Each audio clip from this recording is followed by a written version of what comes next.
নমস্কাৰ এই মুহূৰ্তত আহি পৰিছে ৰাতিপুৱাৰ কেইবাটাও গুৰুত্বপূৰ্ণ খবৰ। আজি হৈছে 2 মাৰ্চ। লাখ লাখ মহিলাই একাউণ্ট সোমাব টকা। এক সপ্তাহৰ ভিতৰতে লাখ লাখ মহিলাই কৰিব লাগিব কেইবাটাও ডাঙৰ কাম। কিন্তু আত্মগোটৰ মহিলাৰ একাউণ্ট সোমাব 10,000 টকা।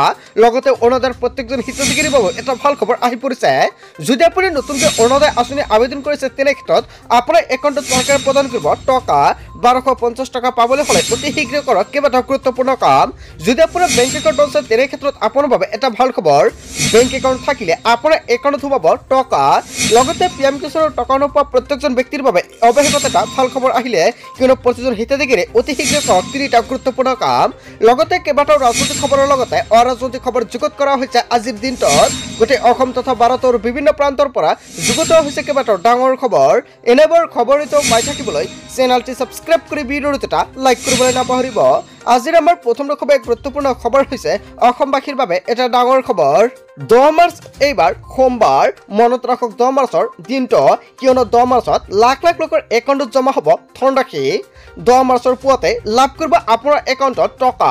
অৰুণোদয় আঁচনি লাখ লাখ মহিলাৰ একাউণ্টত জমা হ'ব 1250 টকা। বৃদ্ধ পেঞ্চন আঁচনিত ধন লাভ কৰা হিতাধিকাৰীৰ একাউণ্টত সোমাব টকা।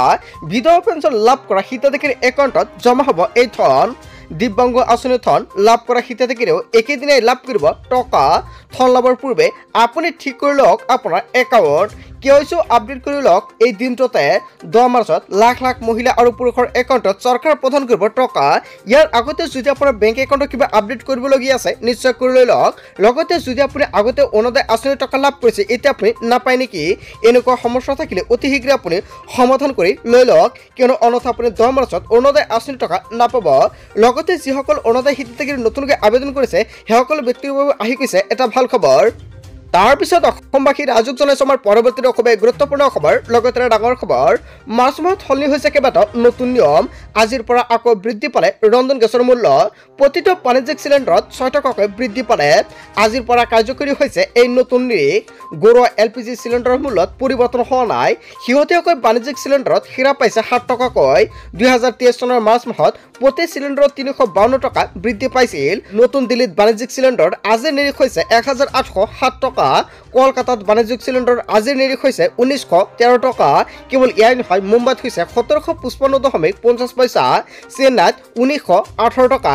হয় বন্ধু বান্ধৱীসকল, আপোনাৰ অঞ্চলত আপুনি কিমান টকাকৈ ৰন্ধন গেছ ক্ৰয় কৰে বা আপোনাৰ অঞ্চলত আপুনি বাণিজ্যিক চিলিণ্ডাৰ কিমান টকাকৈ ক্ৰয় কৰে নিশ্চয় কমেণ্ট কৰি জনাব। তাৰপিছত অসমবাসী ৰাজুক জনাইছো আমাৰ পৰৱৰ্তী খুবেই গুৰুত্বপূৰ্ণ খবৰ। লগতে ডাঙৰ খবৰ, আজি নিশা বিশেষ কাম নাথাকিলে ঘৰৰ পৰা আপুনি নোলাব। আহি আছে পশ্চিমীয়া ধুমুহা। প্ৰচণ্ড ধুমুহাৰ সতৰ্কবাণী জাৰি কৰা হৈছে IMDৰ তৰফৰ পৰা। অৱশেষত ভাৰতীয় বতৰ বিজ্ঞান কেন্দ্ৰই জাৰি কৰিছে এলাৰ্ট। অসম উত্তৰ পূবত অৰেঞ্জ এলাৰ্ট জাৰি কৰা হৈছে। হয় বন্ধু বান্ধৱীসকল, সকলোৱে সাৱধান হৈ থাকক। লগতে আজি ৰাতি আপোনাৰ অঞ্চল বা জিলাত কেনেকুৱা পৰিস্থিতিৰ সৃষ্টি হৈছিল, সমগ্ৰ দেশতে হ'ব প্ৰকৃতিৰ দুৰ্যোগ। সমগ্ৰ দেশত সতৰ্কবাণী জাৰি কৰিছে ভাৰতীয় বতৰ বিজ্ঞান কেন্দ্ৰৰ তৰফৰ পৰা। বজাৰ স্থিতি আঞ্চলিক বতৰ বিজ্ঞান কেন্দ্ৰই জাৰি কৰিছে এলাৰ্ট। অসমত বৃদ্ধি হৈছে ধুমুহাৰ গতিবেগ। যিকোনো মুহূৰ্তত ধুমুহাই কাল ৰূপ ধাৰণ কৰিব। নামিব বজ্ৰমেঘে বৰষুণ। ঘণ্টাত 50 কিলোমিটাৰ ধুমুহা অহাৰ এলাৰ্ট জাৰি কৰিছে বতৰ বিজ্ঞান কেন্দ্ৰৰ তৰফৰ পৰা। যিকোনো মুহূৰ্তত আহিব প্ৰচণ্ড শিল আৰু বৰষুণ। গোমা কৰি আহিছে আকাশ। ধুমুহা বিজুলী ঢেৰেকনি মুগলধাৰ বৰষুণৰ আগজাননী। যিকোনো মুহূৰ্তত বৃদ্ধি হ'ব পাৰে ধুমুহাৰ গতিবেগ। হাই এলাৰ্ট জাৰি কৰিছে 15খনকৈ জিলালৈ। ডিমা হাছাও কাৰ্বি আংলঙত ধুমুহা বজ্ৰপাত আৰু শিল বৰষুণৰ এলাৰ্ট জাৰি কৰা হৈছে। কাছাৰ কৰিমগঞ্জ হাইলাকান্দিত বজ্ৰপাতক লৈ ভয়ংকৰ সতৰ্কবাণী জাৰি কৰা হৈছে। এইকেইখন জিলাত যদি কোনো ধৰণৰ বৰষুণ বা ধুমুহাৰ সৃষ্টি হৈছিল নিশ্চয় কমেণ্ট কৰি আগতীয়াকৈ জনাই দিব। কাৰ্বি আংলঙতো ইয়েলো এলাৰ্ট জাৰি কৰিছে বতৰ বিজ্ঞান কেন্দ্ৰৰ তৰফৰ পৰা। যোৰহাট, গোলাঘাট, মাজুলী, চৰাইদেউত বৰষুণৰ এলাৰ্ট জাৰি কৰা হৈছে। ডিব্ৰুগড়, তিনিচুকীয়া প্ৰচণ্ড ধুমুহা আৰু বজ্ৰ আৰু শিল বৰষুণৰ এলাৰ্ট জাৰি কৰা হৈছে। লখিমপুৰ, ধেমাজিত ইয়েলো এলাৰ্ট জাৰি কৰা হৈছে। সমগ্ৰ উত্তৰ পূৰ্বাঞ্চলত ইয়েলো এলাৰ্ট আৰু অৰেঞ্জ এলাৰ্ট জাৰি কৰা হৈছে। দুদিনলৈকে অব্যাহত থাকিব বতৰৰ কালৰূপ আৰু সকলোৱে সাৱধান হৈ থাকক আৰু সাৱধানতা অৱলম্বন কৰক সকলোৱে। হয় বন্ধু বান্ধৱীসকল, আপোনাৰ অঞ্চলৰ পৰিস্থিতিটো কেনেকুৱা, যদি ইয়াতকৈ বেয়া হৈ থাকে নিশ্চয় কমেণ্ট কৰি জনাব। লগতে যোৱা ৰাতি পৰিস্থিতিটো কেনেকুৱা হৈছে আৰু আহিবলগীয়া আৰু আজি ৰাতিটো কেনেকুৱা হ'ব নিশ্চয় আপুনি কমেণ্ট কৰি জনাই দিব। তাৰ পিছত অসমবাসী ৰাজক জনাইছে আমাৰ পৰৱৰ্তী খুবেই গুৰুত্বপূৰ্ণ খবৰ লগতে ডাঙৰ খবৰ বিৰোধী ঐক্যৰ বৈঠকত উত্তপ্ত পৰিস্থিতিৰ সৃষ্টি হৈছে বৈঠকৰ পৰা ওলাই আহিল সাংসদ প্ৰদ্যুৎ বৰদলৈ মই ইয়াত নাথাকো বুলি খঙত ওলাই গ'ল সাংসদগৰাকী তাৰ পিছতে বৈঠকৰ পৰা ওলাই আহিল ভূপেন বৰাও কংগ্ৰেছ নেতাৰে তৰ্ক বিতৰ্ক অখিল গগৈৰ কিয়নো অখিল গগৈৰ তৰ্ক বিতৰ্কৰ পিছতে ওলাই গ'ল কংগ্ৰেছ নেতৃত্ব 1 ঘণ্টা নোহোৱাতে বৈঠকৰ পৰা ওলাই গ'ল কংগ্ৰেছ নেতৃত্ব বিৰোধী ঐক্যৰ বৈঠকত উত্তপ্ত পৰিস্থিতিৰ সৃষ্টি হৈছে হয় বন্ধু-বান্ধৱীসকল এটা বিগ পলিটিকেল আপডেট মুকলি হৈছে ইয়াৰ বিষয়ত জনতাই কি ক'ব যদি জনতাৰ কিবা মন্তব্য কৰিব লগা থাকে আপোনালোকৰ মন্তব্যটো নিশ্চয় কমেন্ট বক্সত জনাই দিব তাৰ পিছত অসমবাসী ৰাজক জনাইছে আমাৰ পৰৱৰ্তী খুবেই গুৰুত্বপূৰ্ণ খবৰ লগতে ডাঙৰ খবৰ ফেব্ৰুৱাৰী মাৰ্চতে মধ্যভাৰতত দহিছে সৰ্বাধিক উষ্ণতাই 2025 বৰ্ষত গৰমে ভংগ কৰিব সৰ্বকালৰ অভিলেখ কিয়নো 125 বছৰৰ ভিতৰত ফেব্ৰুৱাৰী মাহত সৰ্বাধিক উষ্ণতা তথা তাপমাত্ৰা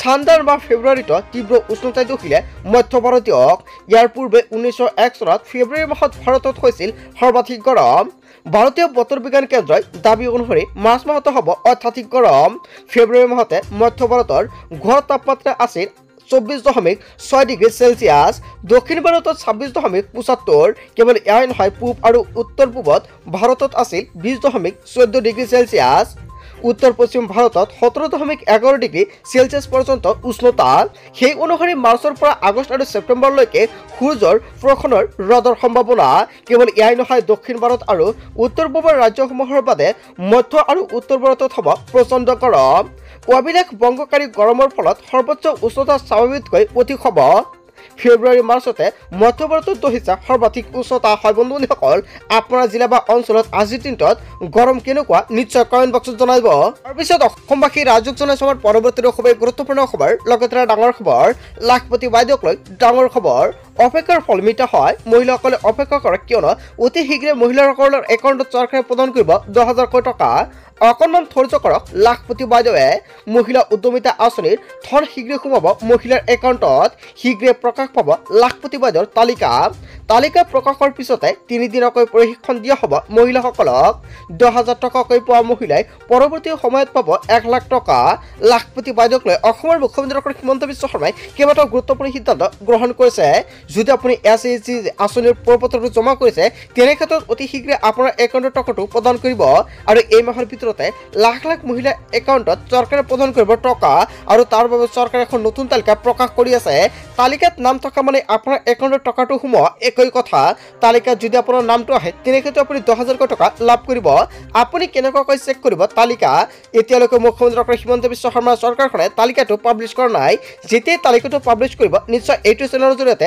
জানিব পাৰিব তাৰ বাবে সকলোৱে আগতীয়াকৈ চেনেলটি সাবস্ক্ৰাইব কৰি ৰাখিব লগতে যদি এতিয়ালৈকে ভিডিঅ'টো এটা লাইক কৰা নাই ভিডিঅ'টো এটা লাইক কৰি দিব তাৰ পিছত অসমবাসী ৰাজক জনাইছে আমাৰ পৰৱৰ্তী খুবেই গুৰুত্বপূৰ্ণ খবৰ লগতে ডাঙৰ খবৰ আপোনাৰ বেংক একাউণ্টৰ সৈতে মোবাইল নম্বৰ লিংক হৈ আছেনে তেনে ক্ষেত্ৰত আপোনাৰ বাবে এটা গুৰুত্বপূৰ্ণ আপডেট আহি পৰিছে আপোনাৰ বেংক একাউণ্টৰ সৈতে PN আৰু আধাৰ কাৰ্ড লিংক হৈ আছেনে প্ৰতিগৰাকী বেংক একাউণ্ট থকা আৰু অনলাইন লেনদেন কৰা লোকৰ বাবে ডাঙৰ খবৰ যিকোনো অফাৰ দি আপোনালৈ আহিব পাৰে লিংক কিন্তু এই লিংকত ক্লিক কৰাৰ পূৰ্বে এশবাৰ ভাবক আপুনি কিয়নো এটা মাত্ৰ ক্লিকত খালী হৈ যাব পাৰে আপোনাৰ বেংক একাউণ্ট কেন্দ্ৰীয় কৃষি মন্ত্ৰালয়ে জাৰি কৰিছে বিজ্ঞাপন অচিনাকি ফোন কল অথবা লিংকত ভুলতো আপুনি ক্লিক নকৰিব যিকোনো মুহূৰ্তত চাইবাৰ অপৰাধীৰ কবলত পৰিব পাৰে আপুনি ইয়াৰ বাবে মুকলি কৰিছে জৰুৰী ফোন নম্বৰটো হৈছে 1930 ফোন কৰাৰ উপৰিও www.cybercrime.gov.in ত আপুনি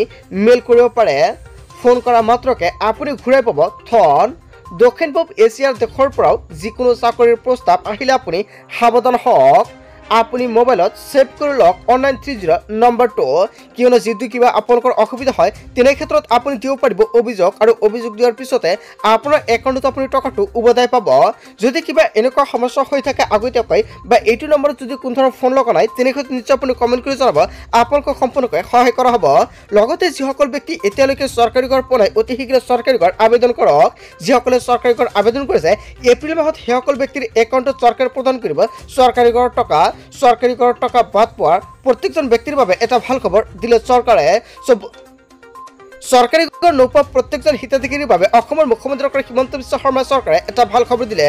বন্ধু বান্ধৱীসকল, গোটেই অসম তথা ভাৰতৰ বিভিন্ন প্ৰান্তৰ পৰা যুগুত হোৱা হৈছে কেইবাটাও ডাঙৰ খবৰ। এনেবোৰ খবৰ নিতৌ পাই থাকিবলৈ চেনেলটি ছাবস্ক্ৰাইব কৰি ভিডিঅ'টো এটা লাইক কৰিবলৈ নাপাহৰিব। So thank you for watching full video.